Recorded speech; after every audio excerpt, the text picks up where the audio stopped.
Welcome to the Larson Health Podcast, powered by Bold Brave TV, where we bridge the gap between wellness, mindset, and empowered living. I'm your host, Kim Larson, founder of LarsonHealthWeightLoss.com. Today's episode is deeply personal and incredibly powerful.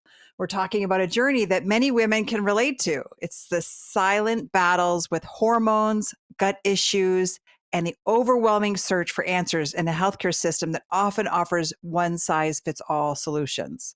My guest today is Victoria Curtis, a passionate nutritionist with a master's degree in nutrition. But before she became an expert, she was just a young woman trying to figure out what was going wrong with her body. Her symptoms started in her teens, painful, heavy, and sometimes missing periods. At 20, birth control was recommended as the fix, but instead of relief, things got worse. Depression, mood swings, and eventually an IBS diagnosis 2 years later. And then what felt like a divine interruption, a random YouTube video shifted her entire perspective and set her on a new path of healing and purpose. Victoria, welcome to the show.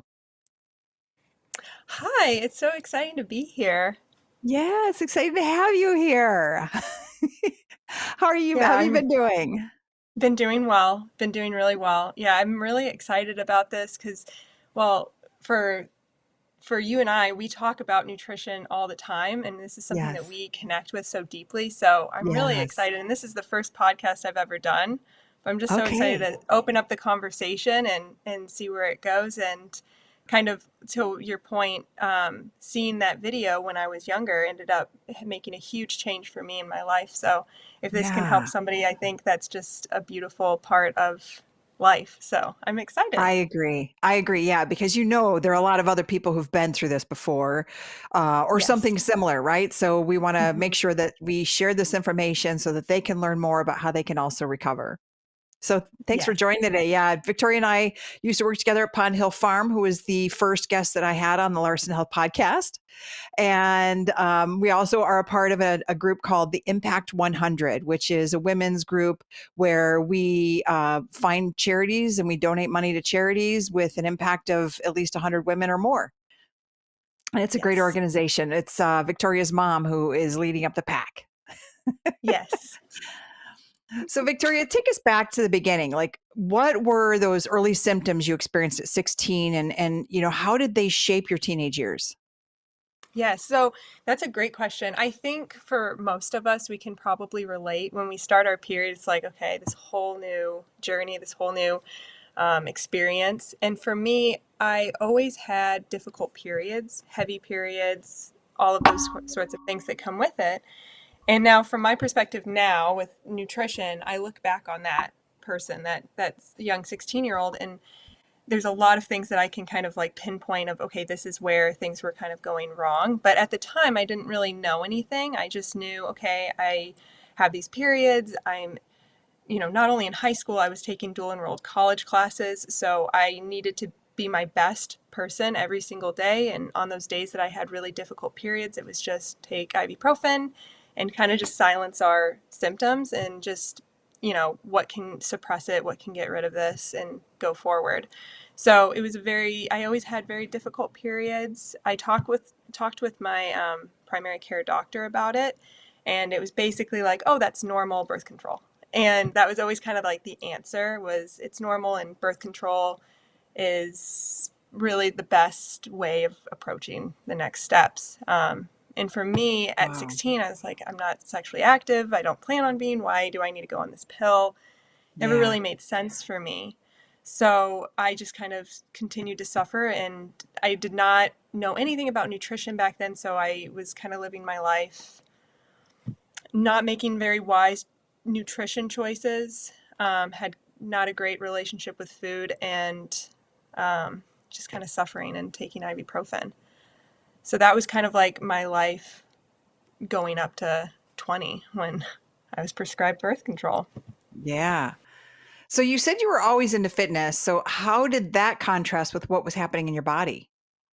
Yes, that's a great question too. So I think I had this mindset, which I see a lot with clients and with people that I meet, where it's like I exercise or like I have an apple every day or something like that. So there's kind of this disconnect of like I exercise, so I'm healthy, right? And I was a very active person. So for me, I'm like, well, I'm healthy. I don't see why, like, it didn't make sense to me when people would say your hormones are connected to like your health. That just kind of went over my head because to me, it's like I'm exercising. So that's kind of Yeah. it, How does it all right? connect, right? Yeah, it doesn't really, you don't really understand it, I think, at that age or when you haven't looked into it. So Yeah. I always thought like if I bought organic food, which I did, but it was like organic sugar and like high processed organic Whole Foods, if you Yeah. like the Whole Foods store, and I'm running every day, so I'm healthy. But that is not necessarily true, and Right. that's something that I later find out. Okay. So at 20, you were prescribed hormonal birth control, right? And what was the Yes. reasoning the doctors gave you? Reasoning for the doctors giving me that was it was going to basically help my hormones and kind of fix any kind of hormonal disruptions. The way it was understood in my brain from my primary care doctor was that hormonal birth control is really the only thing to manage and balance out hormones. That is Mm. a lie, but I Yes, didn't know it that. is. It is a Okay. lie. But at the time, I'm thinking, okay, I have missed periods, I have heavy periods, I have horrible cramps, mood, like upset, PMS symptoms, all those things. So I'm thinking, okay, if I go on this pill, it's going to help my acne and help this and help that, and it's going to make me a woman and like a woman that can function.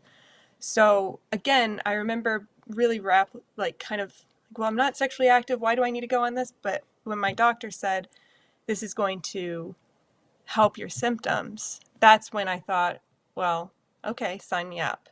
So that's when I went on, was under the assumption that it would cure my PMS symptoms. Yeah. Yeah. Hmm. So what changed after starting the birth control and how did your symptoms evolve physically and emotionally? Yeah, they evolved a lot.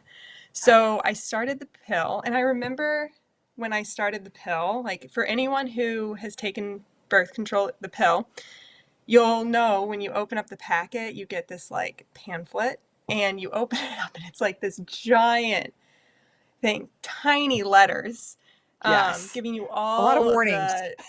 all the warnings, right? And I remember opening that up and seeing those, and my heart just started racing. I was like, what am I about to put into my body?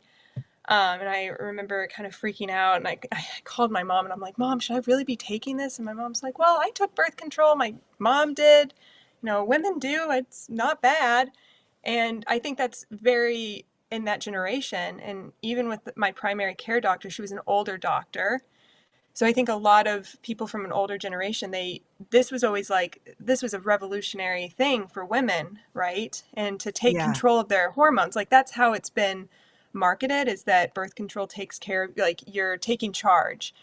And so it makes sense why like nobody really questions that. They're just like, yeah, we take it. All women do. Like it's just what we do.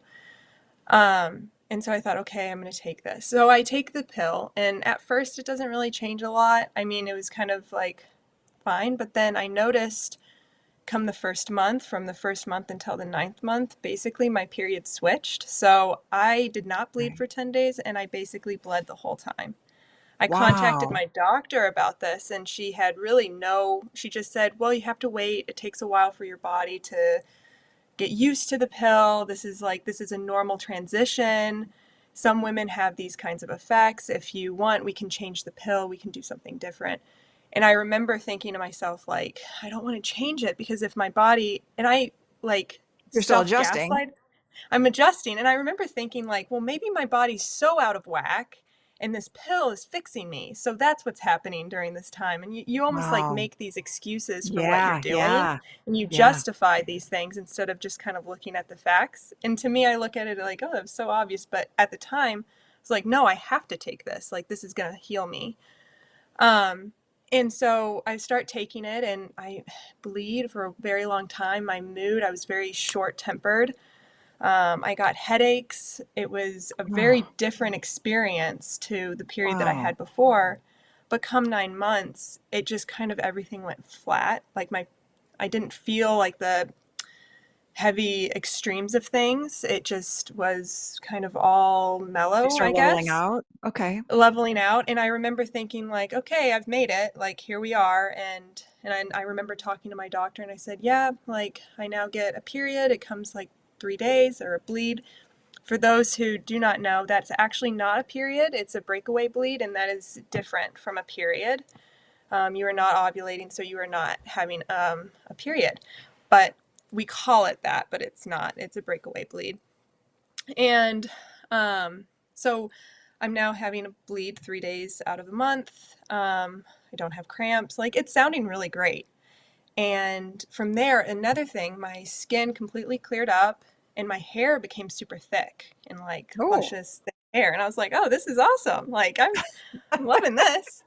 But then it turns out that I had anemia. So my doctor put me on an oh, iron pill. So I had that, and then I'm like, okay, whatever. And at the time, I was exercising super hard because I started gaining weight. And I was really scared that I was going to gain weight on the pill because I had heard that that was a side effect. And yes. a lot of this was like outwardly appearance. Like a lot of it for me was vanity of I want to look good, I don't want to gain weight. So I would exercise more and I would restrict more calories and I would make sure that I wasn't eating those sorts of things because I wanted to keep a certain weight. And I wanted to look a certain way. And Yeah. over time, it started to get worse. It went from me going from what I wanted to look like to I started to not be able to eat certain foods. So I started to have to Mm. take certain foods out because all of a sudden I can't have this and I can't have that. And I had to remove eggs from my diet and this and that and all these different things. And I was removing all these things from my Wow. diet because I was dealing with so much bloating and so much digestive discomfort. So I go to my doctor, and this is where we talked about a little bit earlier, but go to my doctor. This is 2 years in, and I tell her all these symptoms, and she diagnoses me with IBS. And at that Wow. point, I leave my doctor's appointment, and it basically was here's a low FODMAP diet. These are all the things that you need to avoid, and here you So go. talk about IBS. Like, what is IBS? IBS is an inflammatory bowel condition, and what happens is that it can trigger from a few things. It can trigger from an overdoing it on medications, which I believe is where mine came from. It will rip your gut lining, has a lot of gut flora, different things like that. It's an ecosystem, and it's just like a beautiful thing when we go into gut health. When you introduce an antibiotic or a medication, it can cause micro tears within your gut. So the gut takes the nutrients from your food and brings it into your body to digest and produce energy and produce all different things. When you have a tear in your gut, it creates an opening that can allow particles and things to come into your bloodstream that should not be there. This causes inflammation. So when you get inflammation of the gut, what happens is it's like you eat something and legitimately you're bloated. It's like that's Mm. because it's an inflammatory response to whatever it is that it doesn't like. So for me, I was getting bloated after eating. So then what I ended up doing was it turned into a thing where I would try not to eat during the day because I was so uncomfortable. And I would try to Okay. only eat one meal a day because then I thought if I can, and at this time I'm in school but working, right? So it's like, okay, if I can go the whole day and like drink water, whatever, get to that night, then I can eat something. And if I'm uncomfortable, at least I'm at home and I'm not dealing with the brain fog and Yeah. the Oh, bloated and the just that nasty feeling when you're supposed to be at work and supposed to be putting on your best face or at school. yeah. Well, let's come back to this So, because I want to get back into more of yeah. this because this is really important. So stay with us. The Larson Health Podcast will be right back. This episode is brought to you by our sponsors and LarsonHealthWeightLoss.com, your go-to resource for anti-inflammatory meal plans, hormone balancing tips, and more. Start healing with the food on your plate.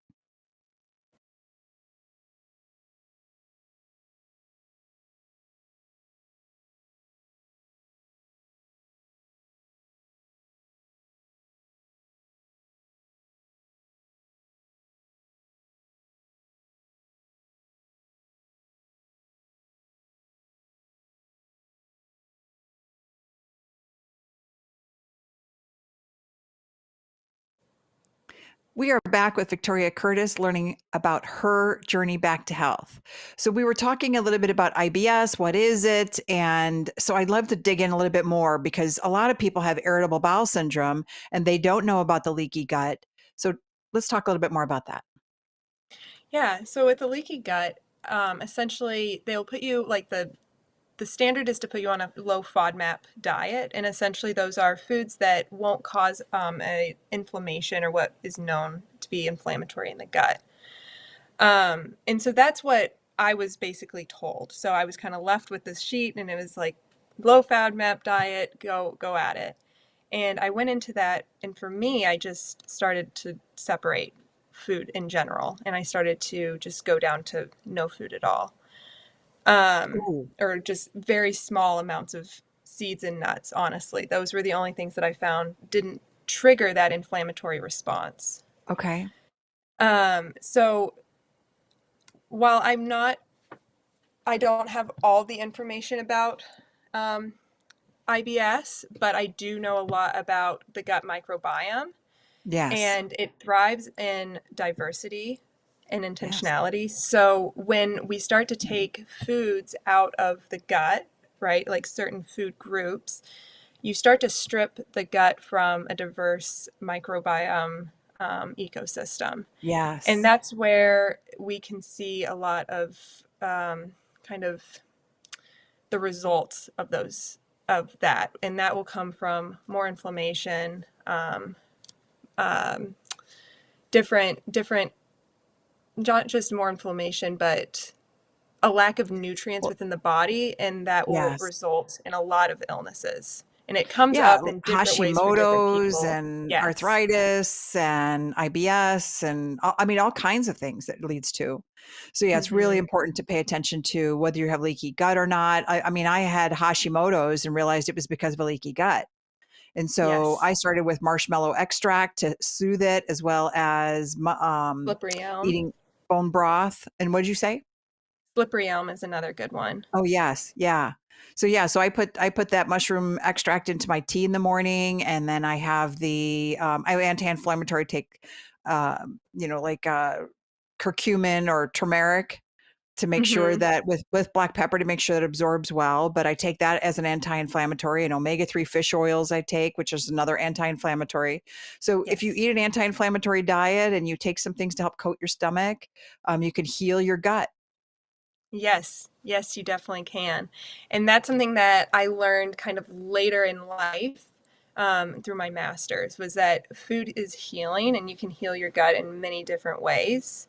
And Yes. while for me, I kind of didn't realize what I was doing, but by taking a more whole foods approach, I was able to do that and completely reverse it. And I mean, I'm standing here or sitting here today, and I don't have like I can eat basically anything Yeah. within what I consider to be good foods, which are whole, real foods, not processed foods or Yes. sugars.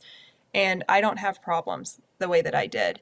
And I Yeah. remember like when I was taking birth control, diagnosed with IBS, all those things, and I just started removing foods from my diet and things like that. I remember being at a place where it's like, I don't know if I'm ever going to be able to eat a meal again without being uncomfortable.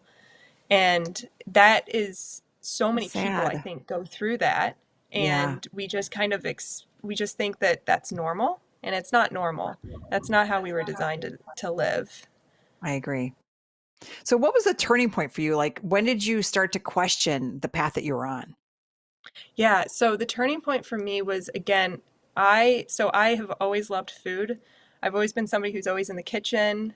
Food brings me so much joy, nutrition, just all of it. Sharing a meal with loved ones, it really brings me joy.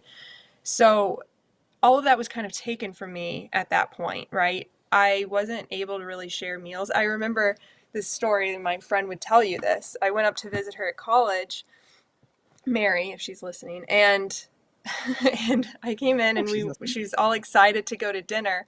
I was like, "Well, I have to eat nuts and seeds."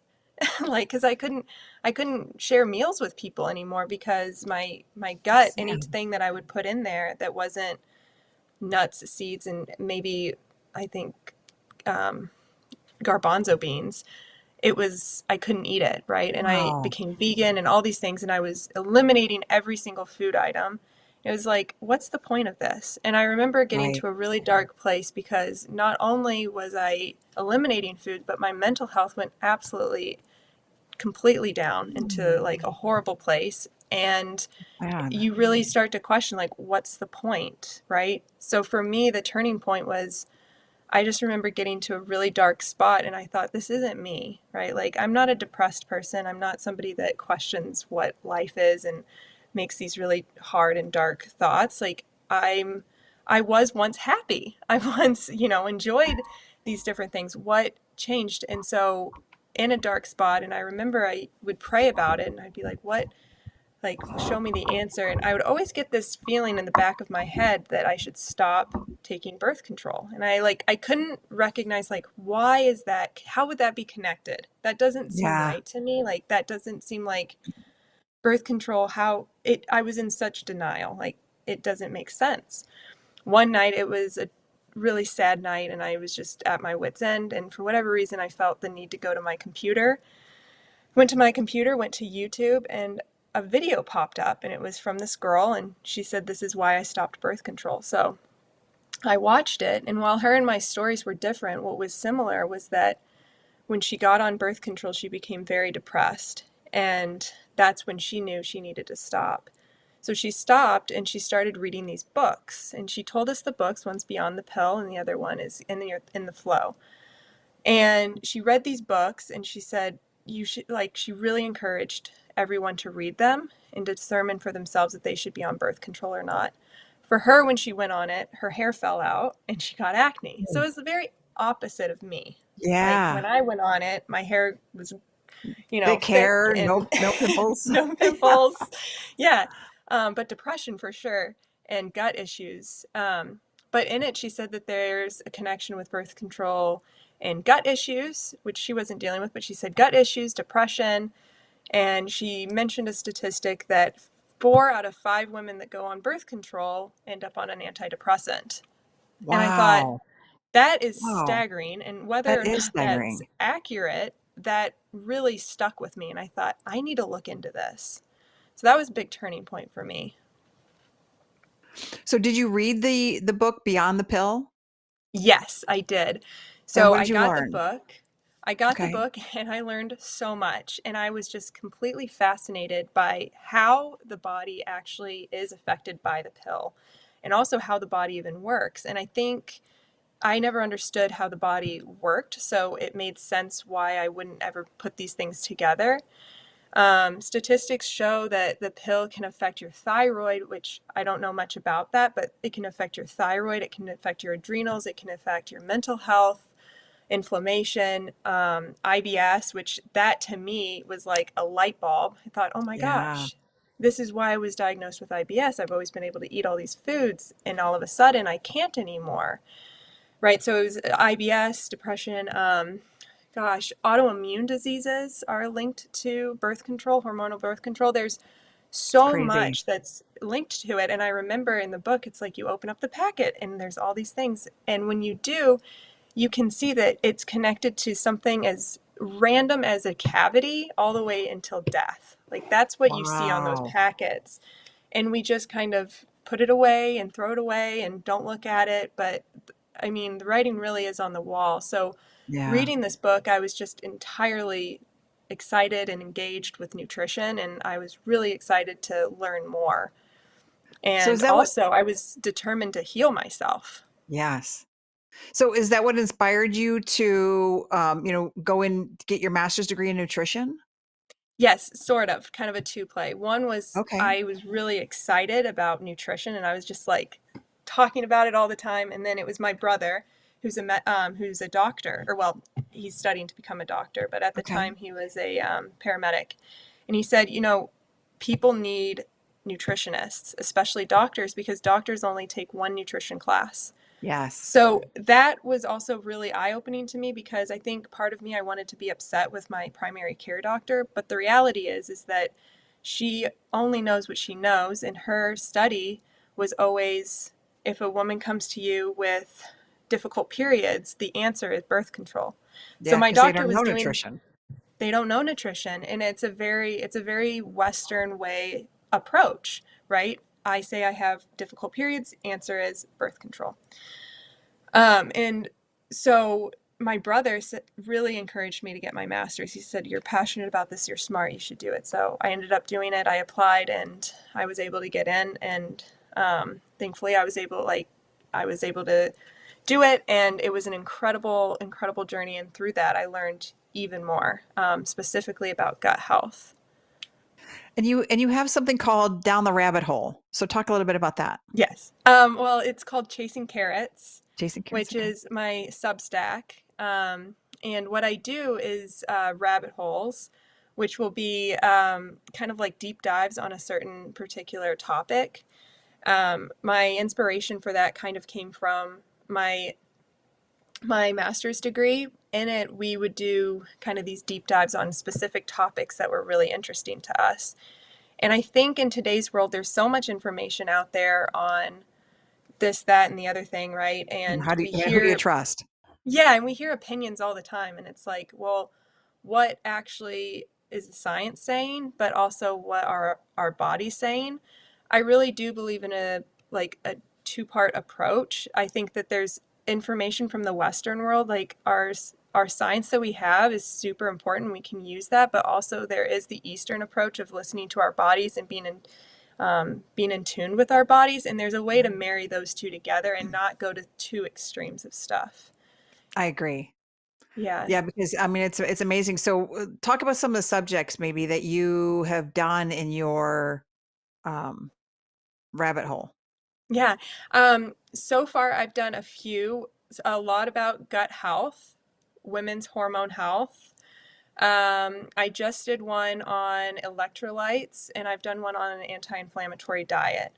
And Awesome. so those rabbit holes, and I'm going to continue to do more. Those rabbit holes are explaining the mechanisms of the body, like how this all makes sense. Yes. And it's also giving, and I try to give information out that will make things that you can apply to your life. I really Yeah. don't believe in trying everything at once, right? Like there's so much information out there, and I really believe in baby steps. And I think taking like little approaches and finding little ways of making small changes is the Yes. best way to really influence our health. So, a big part of that would be like for gut health, right?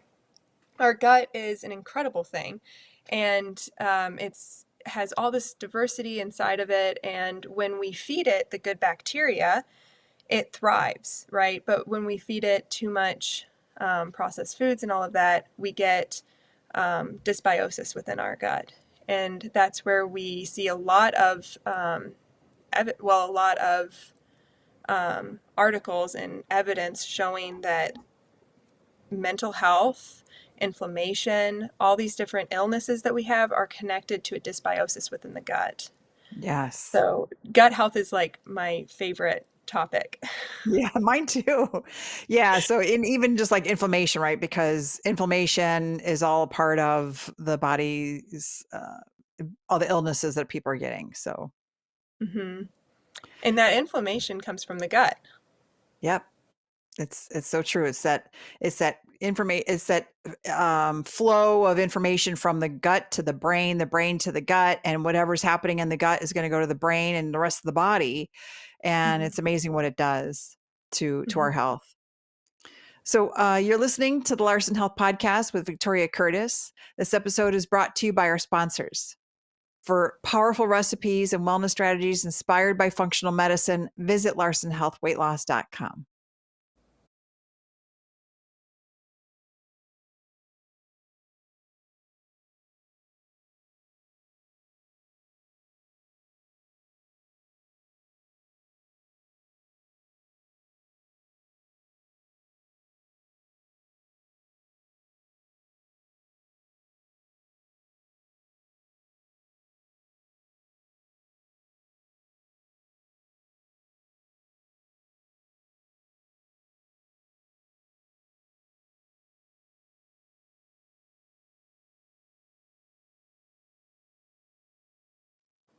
Welcome back to the Larson Health Podcast. We are here with Victoria Curtis talking about gut brain axis, food sensitivities, and hormones.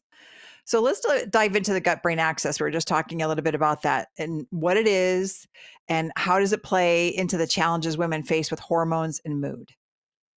Yeah. So for women, so the brain gut axis, it is a direct line between your brain and your gut. So your gut communicates to your brain communicates to your gut. Through the vagus And nerve.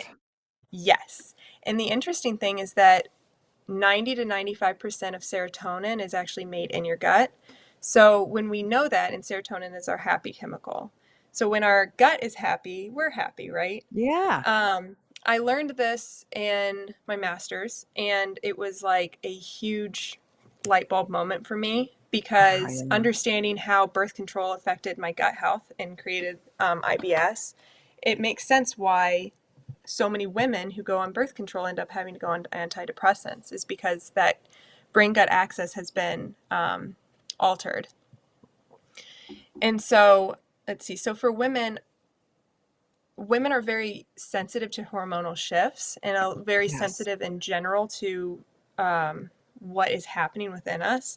So when we have like little small shifts, we feel that, and that usually can occur with anxiety, depression, mood disorders, all of those different things. And so I think sometimes like we hear how women are kind of like neurotic or they're out there or whatever, but I don't think that that's necessarily true. I think that there's just a dysbiosis in the gut. And like to me it would be awesome to see us reframe that narrative and have it that no, we can actually take control. Like life doesn't happen to us, it happens for us. We can Yes. take control of our own health and what we put inside our bodies, and what you feed yourself you become. So that will show as we put in better gut bacteria. And even if you think of it as an ecosystem, and that is how it's described, our guts. If you Yeah. see an ecosystem, or if you garden or anything like that, and you see when the bad bugs start to take over in the garden, you get weeds and you get all these things that you don't want, byproducts that you don't want. But when Yeah. you till the garden and when you put in the right soils, the right nutrients, the right minerals, the right everything, you get these beautiful plants that give you fruit and all kinds of wonderful things. So Yes. thinking of our own bodies in that way, what are we nourishing ourselves with? What are we putting into our bodies? What minerals are we putting in? What vitamins? Are we putting probiotics, prebiotics? There's so many different things. Yes. And those are all important questions to ask. And Yes. I think, again, it goes back to baby steps. And it's not about like just completely doing a 180. Like if you want to do a 180, I think that's incredible. But there's small ways to incorporate more minerals into your body, and that will Yes. help your gut. There's more ways of And incorporating fiber. in fiber and probiotics and prebiotics. There's ways of doing that, and it's very small steps. And we can get into that, or I don't know where Yeah, we yeah. are. Well, and also like for women, like because we have hormonal shifts versus men who are just testosterone driven, right? Hmm. Women have fluctuating hormones throughout the month. If you're still having a cycle, you're still fluctuating in hormones. So Yeah. that plays a role into how much should you work out? When should you work out? When should you hormone feast? When should you fast? When should you, Yeah. you know, pay attention to your body and listen to your body. If you really listen to your body, you're going to be able to help it. Yes, you're absolutely right. And I think that's such a key thing that we're seeing more of, especially with women's health, is listening to your body.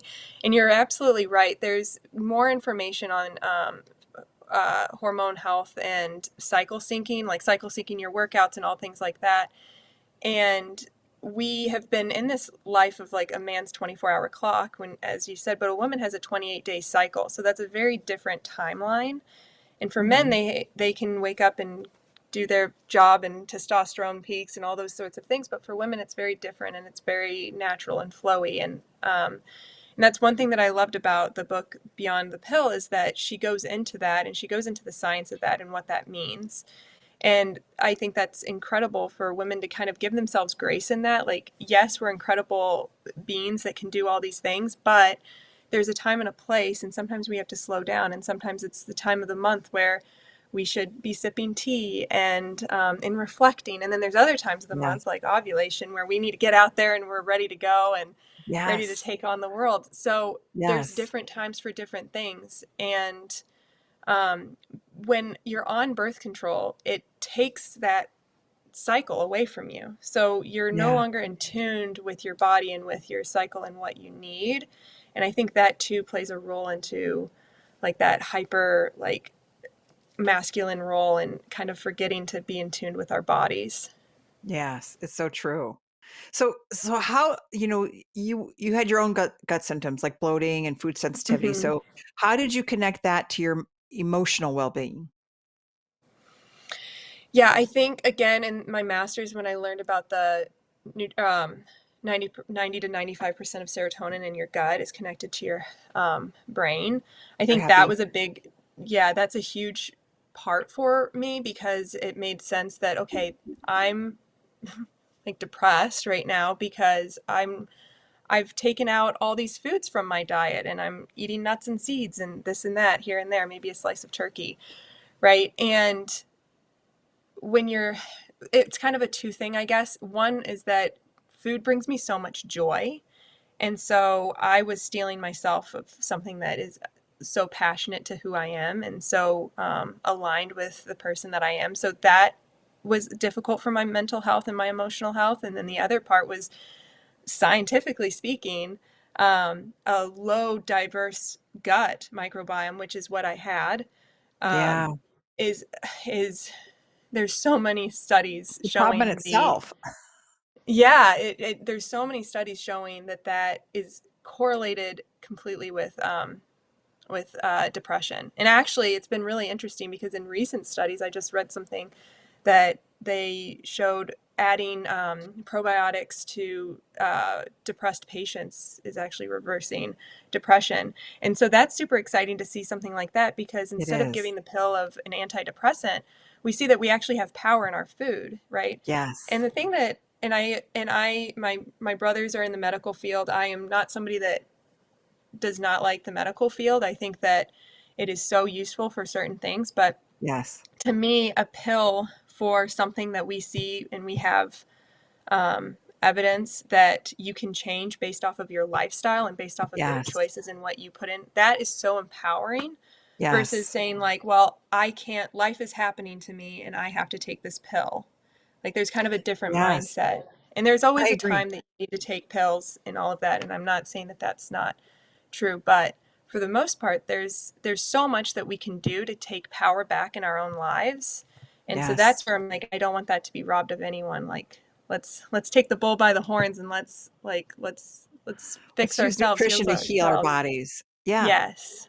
Yeah, Yeah, because I've exactly. had clients who've had diabetes, who've had high blood pressure, and they are no longer on any medications. They've reversed those symptoms because of nutrition. So it's Mm-hmm. so important to be able to listen to whole foods and how they impact and the diversity, like you're talking about, where you can't just eat nuts and seeds, unfortunately. You've got to have Mm-hmm. a diverse uh, set of foods that you're bringing into your body, and we have like a composter, and I love seeing we have strawberries, we have sweet potatoes, we have onions, we have garlic skins, we have all Yeah. kinds of things in there, grapefruit, and so Mm-hmm. it's good to see the biodiversity that is in our compost is what's in our gut. Exactly. And then also, I don't know if you have plants, but you take that soil that you're creating from your compost and you put it into your soil, it's going to be incredible because plants thrive off of diversity Yep. of compost, just like we do. Yep. Yeah, I actually have Bear Creek Organic, dairy Yeah. vegetable dew and Yeah. organic vegetables, and the lettuce is going crazy because of the compost that's in there as well as the dairy dew. And I mean, they're just Hmm. within weeks, they're so tall, they're just it's Yeah. amazing to see. Yeah. And I So think too, like seeing that, it's like, how can you not apply that to yourself? Seeing yeah, the difference between the exactly. plants. Yeah, exactly. Right. I mean, we're having salads almost every day, and we still have a boatload of lettuce. And we just Hmm. planted potatoes. I've never done potatoes before. It's fun. Apparently, you cut a little quarter of a potato and you get like a Yep. 5-pound bag of potatoes from one little quarter of a potato. So It's we're gonna have a lot of incredible. potatoes. Yeah. Yeah, it's incredible. But those are good starches. Yeah, I'm not afraid of Yeah. potatoes. Yeah, me neither. So, but somebody who's battling diabetes, I tell them do not eat potatoes because Right. they turn into sugar. So if you're battling anything that is you're trying to heal your body, maybe a Hmm. sweet potato, but that's it. Yeah. Um, No, you're right. so in your view, what are some of the most misunderstood relationships between nutrition and hormonal health?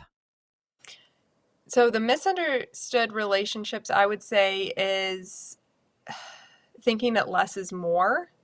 I think oftentimes, like, especially for women, we think of like, how can we do less of, so, like, not eat that, or do like a low fat diet, or become vegan, or there's always kind of that less is more thought, and singling out entire food groups.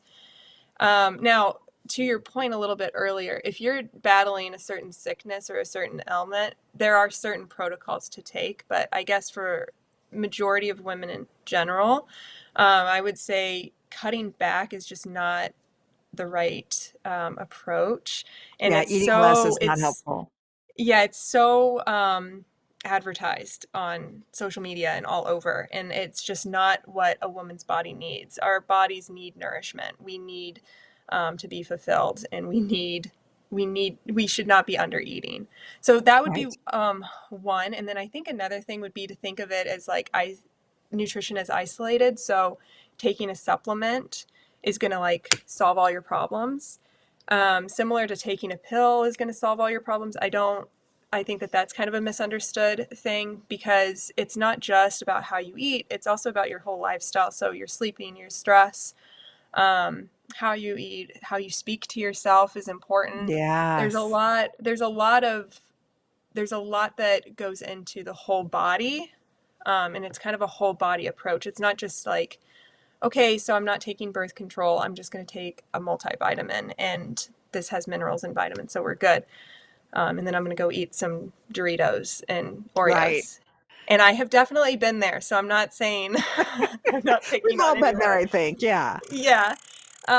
So yeah, I think that that would kind of be where I would say, and yeah, less is not more, and it's a whole body approach.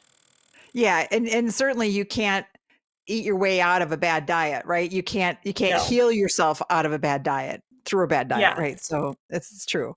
So what Yeah. small steps can women take to start healing their gut and balancing their hormones naturally? Yeah, I would say adding instead of taking away. This is something that on my Substack I speak about a lot in all of my what are they called? In my rabbit holes, is how can we add? So, like in the anti-inflammatory diet, it's like, okay, well, what can I add to help with inflammation? I can add omega-3 fatty acids. I can add minerals. There's different things that you can add. Gut health. What can I add? I can add probiotics. I can add prebiotics. I can add leafy greens, sea salts, um, kimchi, whatever, right? Like there's Fermented so foods, many yeah. fermented foods. Yes, there's so many things to add to our diet. So I would say a couple small takeaways would be, what can I add? And then also, how can I bring balance back to my plate? There's a lot of research right now about protein for women, right? And Yes. the importance of protein. I think it's incredibly important for women, especially menstruating women, because again, that's kind of where I do most of my studies, is for menstruating women, Okay. to have 30 grams of protein per meal, right? Anytime you're 30 to eating, 40. I, Yeah. 30 to 40. Prioritize that protein, right? First thing Yeah. that you eat, protein, but balance it, right? We need protein, but Yeah. we also need carbs, we need fiber, we need We need nutrients, we need vegetables, minerals, yes. all those things. And again, on my Substack, I have a lot of they're all free, and it's like printable takeaways, grocery shopping lists, what like swaps, things like that. Yes. And again, I'll be posting more, but for the most part, I focus on all that we're talking about here with hormone health as well. But there's Which is wonderful great. things that you can add. And I think, again, you come back to, what can I add? And how can I make this a Yes. whole plate? Yes, exactly. All right. This segment of the Larson Health Podcast is brought to you by our sponsors. Reduce inflammation and reset your energy with our 4-week non toxic inflammation lowering meal plan at larsonhealthweightloss.com. We'll be right back.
Welcome back to the Larson Health Podcast. We are back with Victoria Curtis, learning more about birth control, nutrition, and what's next. So, Victoria, now that you're on the other side of your degree, how has your approach to health evolved? Yeah. I feel like a lot of it is more intuitional now, like listening to your body. I think health is not linear. So again, it's those small steps. Before I viewed health as, okay, I'm exercising, so I'm good. I'm exercising so I can go and eat Oreos. But now I understand it that it is a whole body approach. Um, I also I also take it to like more of a spiritual level too of this is our way to connect to our ancestors, to our lineage. I mean, we have always been people who were in the soil and hunter-gatherer type species. And so bringing it back to our roots and bringing it back to that is kind of how I approach nutrition now is, well, what would they do in the ancestral days, right? Or what would we do here or there? We wouldn't choose that option. And I think also I've learned that healing is a slow process. It's not something about like going really quickly and making those changes, but just taking the small steps and honestly encouraging your own curiosity. Because I think curiosity is where a lot of progress is made when Yes, we're actively looking for answers and seeking answers. I agree. So, what are some of the myths about birth control and women's health that you'd love to bust wide open? Birth control does not regulate your period or your hormones. I think that one is probably the biggest myth. But Yes. also because that one was always kind of told to me is that birth control is going to regulate and naturally help your hormones. And in reality, it suppresses your cycle and it suppresses ovulation and it does not regulate your hormones at all. And then I think another one is that the long-term effects on your gut is a huge thing. And it's not Yes. just on your gut, it's also on, again, thyroid, adrenals, mood, inflammation. There's so much that it affects. For me, it really affected my gut. So that's where my passion is. But for someone watching this, you might say, well, my gut's fine, but my adrenal fatigue is horrible. Yeah. That could be something there. Again, like the packet itself gives a pretty big um, thing of all of the All scary the things that things it. that happen. So Yeah. there's a really big and very wide and broad reach that it can have on your body. Again, for me, it was gut health, but for others, it could be something else. So again, going back to the intuition, like what do you feel is off within you? Um, so yeah, and then I think also the other thing is that listening to your body. So the cystic acne or the painful periods or the whatever it might be for you, right? That is your body trying to tell you something. And my thing would be, and what I would tell my younger self, honestly, would be don't try to suppress that, but listen to it. So now, if I have a painful period, I ask myself, well, why did I have a painful period? Was I eating too much processed sugar this month? Or was I stressed out? Did I over exercise? Like, there's reasons why our body tells us what they're telling us, what it's telling Yes. us. And so, listen to that.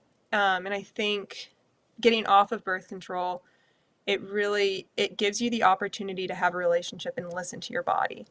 Whereas when you're on birth control, it kind of just silences a really important part of who you are. And um, yeah, and so birth, like to me, a period, menstruation, what you're feeling, that's data. So listen to that data. I agree. So, for someone who's listening and feeling dismissed or frustrated, just like you once were, what would you say to Mhm. her? I would say that you're not crazy. You're not crazy. There's a reason why you're feeling the way that you're feeling. And that feeling is not going to go away. So, no matter how much you try to suppress that feeling, Something inside of you is telling you that something's wrong for a reason, and to listen to that. And that can be applied, I think, to all things in life, but I would definitely say you're not alone, and listen to that. And again, life doesn't happen to you, it happens for you. So Yes. if you're You feeling control your something, destiny. you control your destiny. So if you feel something is like not right, that's not life punishing you. That's life telling you, hey, something needs to change. And Yes. there is change to be made, and you can do that, and you can make a different decision, and you can get a different outcome. But I agree. you have the power to take control back in your life. And I think that is what's Yes. so incredible about nutrition, and about like this whole journey for me has been learning that I actually have control over my body, and I have control Yes. over how I feel. And I'm not a victim to circumstances of this or that. And I can take control in eating the right foods, nourishing your body with the right things. You will feel that. No doubt. Victoria, thank you for showing us the power of listening to your gut, literally and figuratively. Your story is a reminder that healing doesn't always, follow a straight path, but sometimes the detour is where the breakthrough begins. So, to our listeners, if this episode resonated with you, know that you're not alone. It's okay to question the change direction and to rewrite the script. Visit larsonhealthweightloss.com for real food, real healing, and a real community that gets it. Trust your gut, nourish your body, and protect your peace. See you next Saturday at 11 Eastern Time when we speak with chiropractor Dr. Reggie File to talk about spine health. Thank you. Thank